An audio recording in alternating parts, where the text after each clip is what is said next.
What a lovely welcome. I'm Stan Grant. It's terrific to be with you live from the Canberra Theatre. So great to have so many of you here in the room, and a warm welcome to those who've travelled from regional areas as well to join in the discussion. Great panel tonight. Let's see who's with us. Epidemiologist Kamalini Lokuge, President of the Australian Medical Association, Omar Khorshid, Pitjantjatjara woman from the Uluru Statement Leadership Group, Sally Scales, economist and research fellow Cameron Murray, and political and international editor Peter Hartcher. Please make them all feel welcome.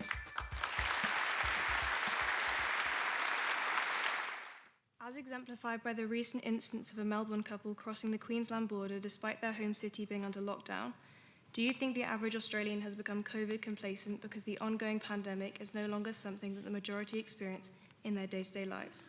And do you think that this complacency is being fueled by the Scott Morrison government's notably slow vaccine rollout? Peter Hartcher. Well, Tilly, I'd say that Australians have got pretty comfortable. We've been pretty privileged to be able to pretty much, Melbourne except Victoria accepted, particularly pretty much live lives as normal, with the exception of international contacts, of course.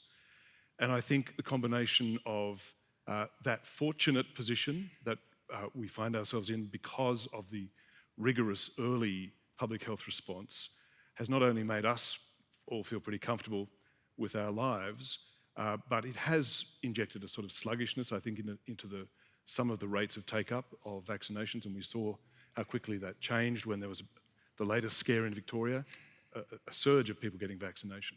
But the real complacency, I would suggest, comes from the top.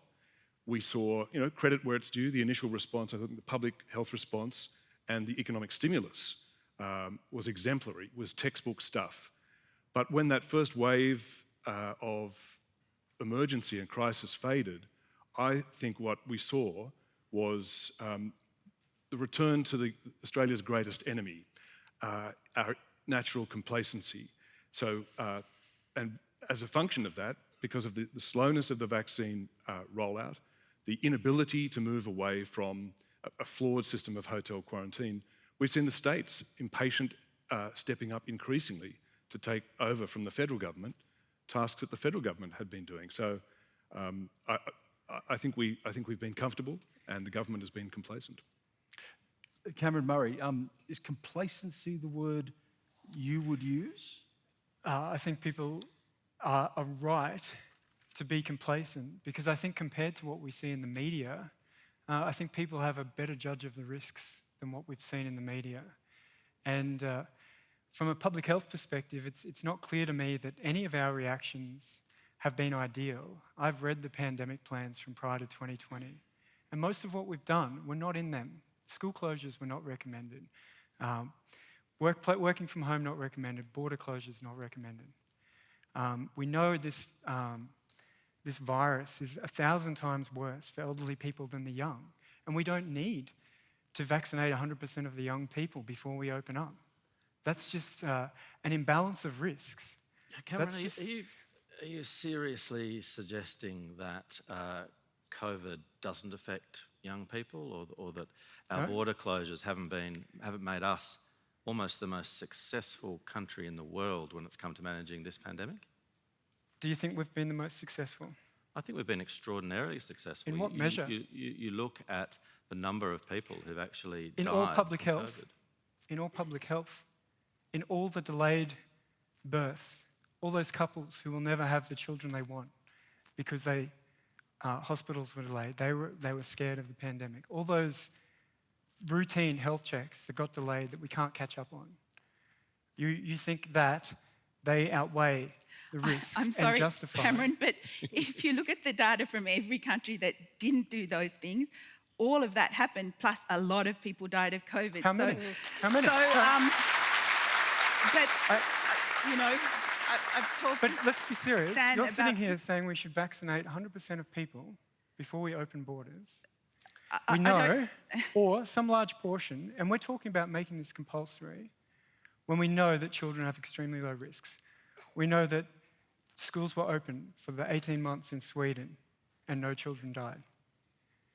Like, this seems to me like a complete imbalance and a sort of rejection of public health messaging of maximising total health and total well-being. Can I speak as a public health expert and not an economist?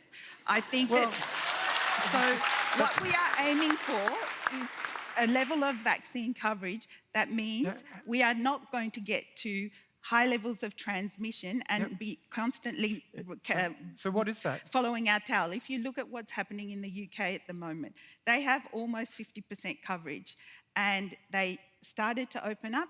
They opened up to other countries in Europe. They've now had to close to Portugal. Their Prime Minister, their Secretary of Economic, the Treasury, has said we may need to delay opening up because we've got a new variant, we've got an increase in hospitalisations, we've got an increased number of cases.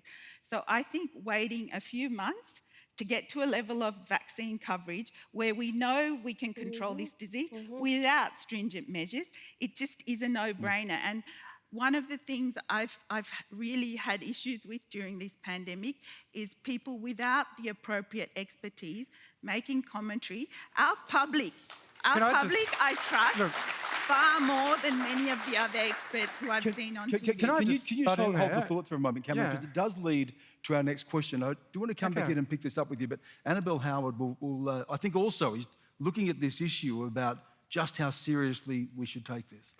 I'm originally from Sydney and moved to Canberra just before COVID hit last year.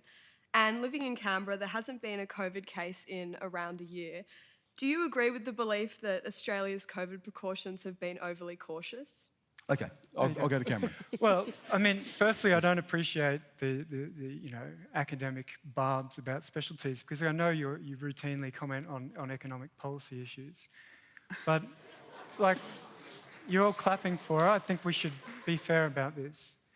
But, look, I've read the pandemic response plans. Now, either we were wrong prior to 2020 and we made ridiculous plans, or we're wrong now. We can't both be right. Was the point here, Cameron, that it was novel, it was changing? Even now we're seeing new strains coming in. So this is something we've had to respond to in real time. I'll see from Cameron and then Kamalini. This is true and predictable. And I wrote 6 months ago that this virus will mutate, we will see new strains, and we'll find reasons to panic again. And this was known, correct, that this would happen. We have medical experts who would have known this. So, you know, I think we're more than a year into this. We have thousands of Australians who can't cross the border and come home.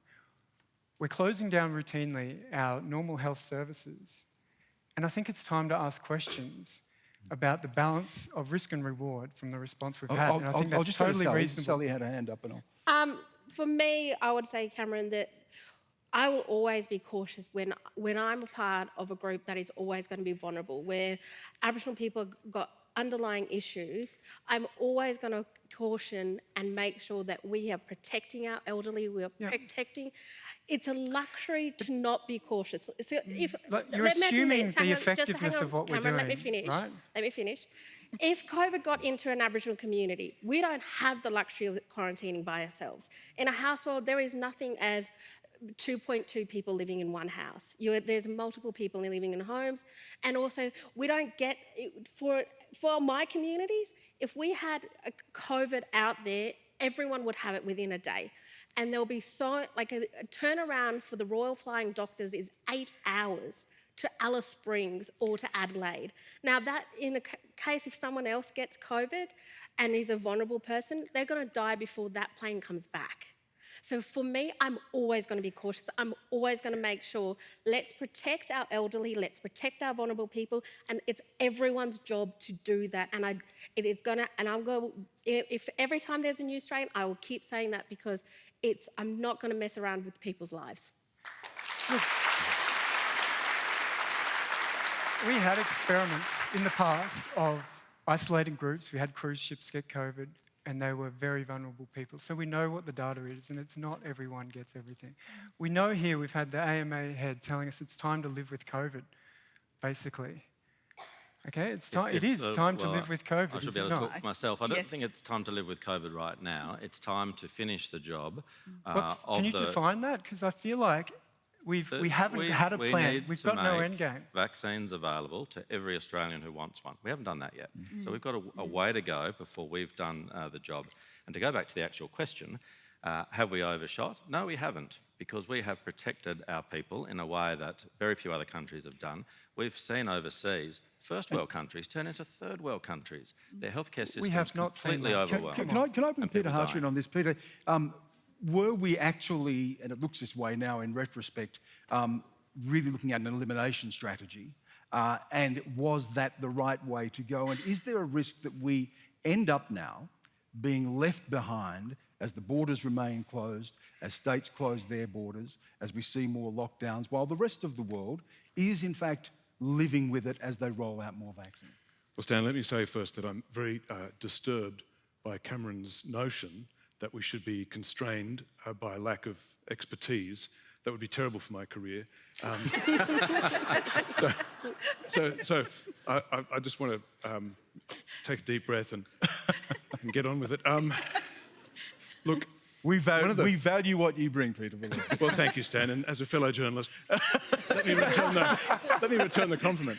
But look, one of the dichotomies that Australia has struggled with from the beginning with this thing is that last April, when the National Cabinet put out a formal statement of Australian unified national policy on this, it said that the National Cabinet would pursue a suppression/eradication strategy. Now, that's interesting because they're two different things. Suppression is what Scott Morrison has consistently articulated from the beginning is the strategy. The states, however, through their actions, have been avidly pursuing an eradication strategy. So where Scott Morrison says, no, you shouldn't be so quick to shut your state borders, the states shut their borders anyway. And that is a clash, a tension that has never really been settled. So that explains a lot of the It's been the settled mismatch. somewhere. It's actually been settled at the ballot box. We Well, have no, seen and it has been a very popular measure. It's been It has been a extremely very popular That's measure. right. Feels safe. But does that then, Peter, that political outcome also muddy the waters? That Yes, there are it did. political calculations being made? It did, and it helps explain why the federal government was relatively relaxed and pretty slow about the vaccine rollout. It's why Australia today, so 18% of Australians on the last stats I saw a couple of days ago have had at least one jab. That ranks Australia 63rd in the world, 63rd. So because we were doing so well, we've then done not so well. And to your question, Stan, does that risk us becoming what Ines Willix from the Australian Industry Group has called a gilded cage, where it's gilded with lots of government debt and public funding, but it's a cage where we can't leave? It was just yesterday, actually, a foreign diplomat said to me, people from her particular country are shocked that they can't come to Australia to do business, that, in her words, people are eventually just going to start forgetting about Australia. And other countries are resuming contact in a way that we are not, and we will be coming from behind. Before we move to our next question, could I just pick up on something Cameron said there and go to you, Kamalini, on this? This has been a very emotional time, understandably, and you see deaths and you look overseas and you see what's happening in places like India. We see new variants. It is something we don't know a lot about, and we're collecting data on the run. But I'm just wondering whether, and I think this is something that Cameron and others have raised, whether the response is driven more by the fear or the reality of the numbers. It's driven by the reality of the disease, Stan. So what we know is that one case can go to an uncontrollable outbreak. And so at the moment, we do not have enough people vaccinated to be confident that we can allow the disease to spread without it getting to a point where we need to lock down. And what we have experienced again and again, and what every country that has had transmission has experienced, is this rolling lockdowns. And if you think about places like Europe, places like the US, developed, wealthy countries, that's been their experience for the last year and a half, in and out of lockdown. Now, we have the way out. We have high vaccine coverage. And I think that it's almost an argument that you know, Australians are not getting vaccinated because they haven't experienced the horrors of an overwhelming pandemic, overflowing hospitals, overflowing cemeteries. So perhaps we've failed. We've succeeded. We're well ahead of everybody else. Okay, Cameron, just a final quick word and then we'll move on.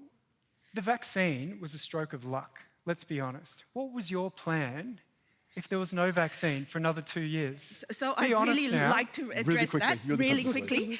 It's the what would you be saying now? Cameron, please just let Cameron finish. It's 1918 thinking. So I think that did inform some of our prior pandemic planning too.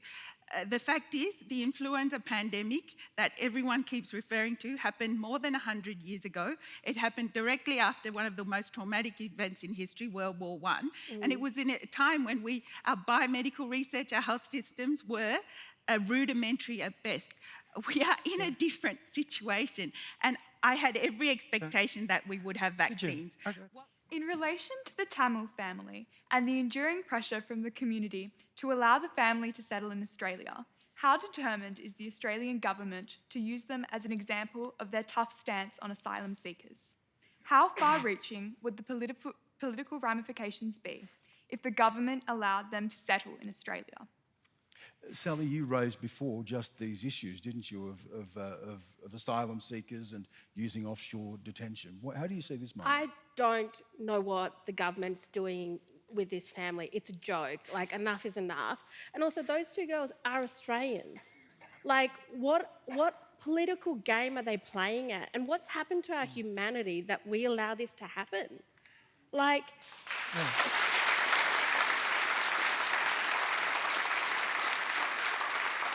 They're Australian citizens.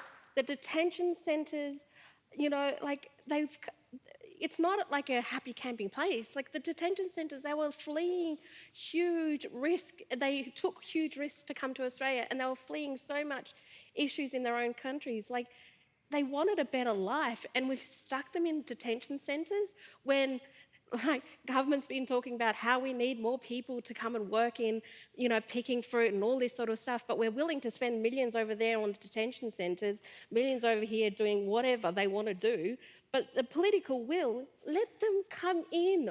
Why are we resettling Australians? Like, I just don't understand why this is still a topic.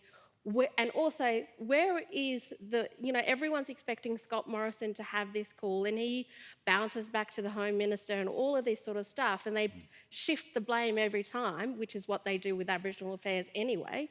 But the thing with all of that is, like, where is our leadership? Where is our leadership? Because it's not just Scott Morrison, it's every single minister in Parliament House there. What are they doing about it? And what is our leadership? Where is our voices for these communities? It's enough is enough. Kamalini, can I bring you in here as someone of Sri Lankan heritage? You've worked in Sri Lanka as well. How do you see this? Look, I think Sally said everything about the humanity. I actually, and that it's the right thing to do, but I think appealing to clearly our government on the basis that it's the right thing to do hasn't worked, right? It's a terrible thing to say, but it hasn't. But, you know, yesterday Scott Morrison gave a speech where clearly he has recognised the importance of multilateralism, right? That we can't go it alone, no country can go it alone. And the fact is that if you acknowledge that you need multilateralism, that means you support all of it. So you can't just expect the international community to respect trade, international agreements, security, agriculture, fisheries, and then at the same time carve off Christmas Island for the purposes of the Refugee Convention. We have ratified the Refugee Convention that carries clear responsibilities, and acting like it doesn't undermines the international order. Can I just quickly...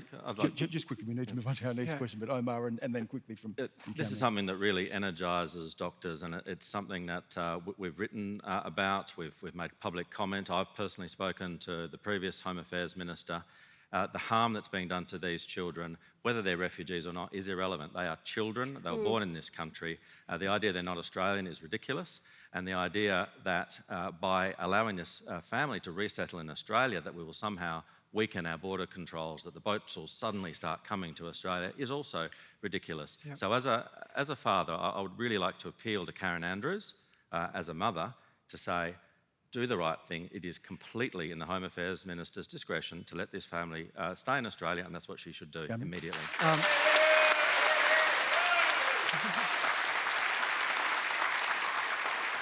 I agree with what's been said, but I think the question, I forgot your name, where are you? Yeah, I think your sort of cynical view was the accurate one, is that it's like this because the key political decision makers want it to be like this, and it doesn't matter how many millions they need to spend locking this family up. That's how they show politically through the theatre of politics that they're tough on borders, and people seem to like that. So it's completely intentional. We're not going to get there by appealing to their soft spot. Sorry, just quickly. And that's the thing where you look at it and go, Australia, our ranking when it comes to our rights of our children is so low. Like, our ranking, our humanity is lost, and everyone calls us the lunky country. What? Not if you're a child. I do want to get to the next question because it's an important one to close on. But Peter, can I get a quick comment from you about, when we hear from the government on this, it's about processes. It's about who meets criteria. It's about following that so that you have an orderly process. That's what we're hearing. There are processes here. So what is the consideration in this case? Well, the consideration was to defeat a crisis, which was the boats. That was a decade ago. Boats came the crisis is well and truly past. Sorry, I couldn't hear you. Yeah. Can we just 250 years ago. Yeah. The crisis was a decade ago. There's no threat from the border any longer. So that was the policy. To persist in this case would, in my view, be performative cruelty. To shut this family out and these girls who are, as Sally says, Australian citizens. The Minister has total discretion. The Minister for Immigration or Home Affairs uses that ministerial discretion over immigration cases every day. Almost none of them get any coverage. It's completely within discretion. Declare this an exceptional set of circumstances, allow them to stay. Hello, Dr. Khorshid, it's a pleasure to hear from you. Wonderful. But unfortunately for myself, I've got a bit of a problem with this Medicare turnover or change. I've just got diagnosed last week with a probable back surgery requirement, and I'm pretty uncertain about what's going to happen now. It's obviously going to cause distress. It's cost, so far I paid a lot of money to find out where I'm at. And I'd like to know how much I'm going to pay in the future. It's a minefield, and I reckon there's a lot of people out there worried about this minefield right now. And I'd like to see something happen about it. We need a minesweeper or something. But what do you see as a future way of giving people in dodgy situation with a changing policy every moment some sort of confidence so they get stressed and depressed and so forth? Peter, how are you, mate? Your back's not good. How are you faring? I've got a vertebrae that's causing my feet not to feel anything at all. Yeah. So, and a lot of uncertainty at the same time. Yeah, and of course, I know other people in similar situations, Indigenous people as well. Depression is the outcome. And you see it on the River Murray, you see suicides because of that sort of stuff. I'll get Omar to comment on that. Can I just ask, are people aware at the moment, and I've spoken to a few people about this who weren't necessarily aware about the changes that are coming to the medical benefits screen, the Medicare? No? Some hands up. Who's aware? Okay. A lot of people are unaware at the moment, Omar. That may be the point that you've been making about the lack of awareness and the lack of consultation. Yeah, so thanks for the question, and I hope our world-class health system is able to look after you when you eventually get your surgery done, if that's what you need. When it comes to Medicare, we've got to remember Medicare is an insurance system for our private sector. So public hospitals are completely separate to Medicare, and public hospitals need money. They need investment, and that's a topic that I spoke a lot about at the Press Club yesterday. When it comes to the Medicare benefit schedule, it's old. It's 30 years old, and it needed some reform. And the AMA certainly supported that reform. What we've struggled with in the last week or so is the way that government implements change. A lot of changes, almost 1,000 changes to the schedule. But the government does say there's a task force. The task force is consulted. There was consultations with the AMA as well. Was that not enough? Doctors have been involved in the process, and the AMA has actually supported the process. But what we've been saying for 3 years is when you bring in 1,000 changes, that means our insurance companies have to change their computer systems. Our doctors have to work out what their fees are going to be. We have to know what the insurance company is going to pay in order to be able to have a conversation with a patient about how much they might have to pay, whether there might be any out-of-pocket costs. Right now, I can't tell you what the fees are for the operations that I do with the health insurers because none of them have published them as yet. Medicare only came out a little while ago with its information. So the good news is we have been heard by government finally after 3 years of talking. It took it getting out into the media for it to be resolved, and the government have committed to doing better in the future for the next change and the one after that. Doing better, and also allowing us to review the changes that have been made to make sure that they are fit for purpose. Where mistakes have been made, and there are some mistakes, they can be quickly fixed so that we can make sure our Medicare schedule supports Australia's health into the future. Kamalini, one of the things that you've raised, and we mentioned this throughout COVID as well, is the question of trust, and that Medicare is a question of trust. It's part of the compact, the social contract of Australia. So when you see changes like this, and the government says, look, these changes are necessary because of the changes to procedures and some procedures becoming more effective, easier to do and so on, what does that do to that question of trust? I think it's about communication and transparency and how decisions are made. And I think that governments now know that Medicare is something you don't be seen to be touching, seen to be undermining. None of you are old enough, including me, but prior to Medicare, the most common cause of non-criminal imprisonment in Australia was unpaid medical debt. We don't want to go back to that. And a large part of our success with COVID or any other public health measure is that there has been this long relationship of reciprocity. When you want to go to the doctor, when you need care for your child, you know you'll get good care and you'll know you'll be able to afford it or it will be given to you.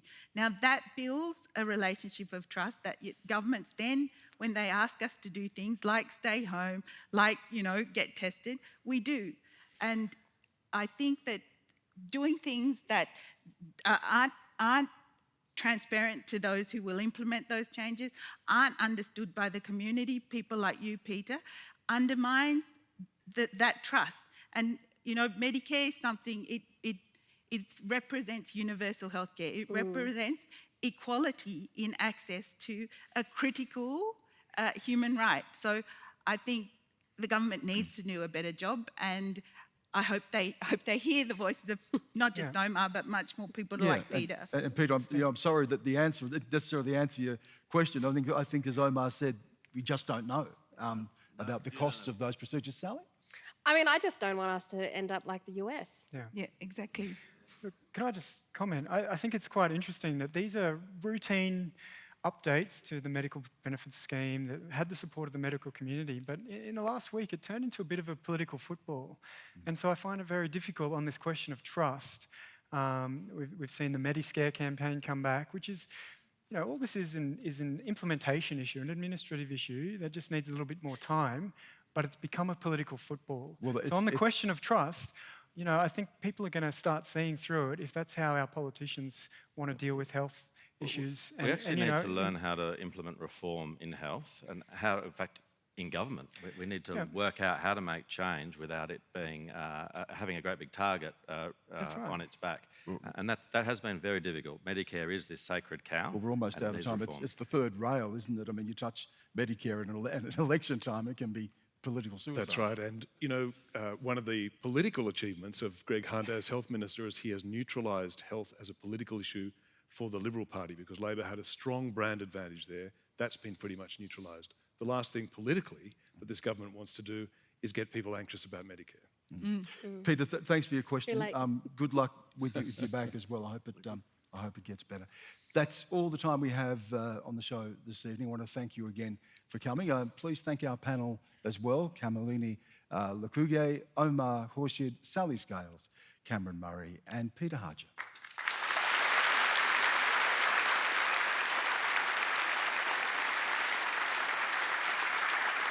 Wonderful questions. Really appreciated all the questions this evening. Thank you so much for that. Next week, David Spears will be in the chair. He'll bring you the program live from Melbourne, looking at all the issues of the week. I think we know what'll be uppermost on the agenda there, sadly, as well. The politicians will be back.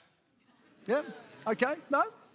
And businesswoman and philanthropist Susan Alberti and radio host Tom Elliott as well. Until then, have a good night.